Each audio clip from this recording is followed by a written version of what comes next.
mukulu olwokuba nagambye osigaye kyolabe Power Magic loko nodduka mu b'oluzungu kwegamba nze wageza ngenda kula bita bya Luganda byokka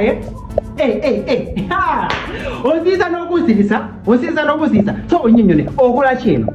nyinyonnyola tokyusa kyenyanja nga njogera naawe kanzigulewo mbuulire okola kyeno nyabo Zaina fulumayo omusajja wange aliwa mugenda kulya ebyennyanja okola ki wano taata kati soba onyinyonyole ebyokusonyiwa byandibadde awo naye ngenda kusonya nga omaze kunyinyonyola valentine ontwala wa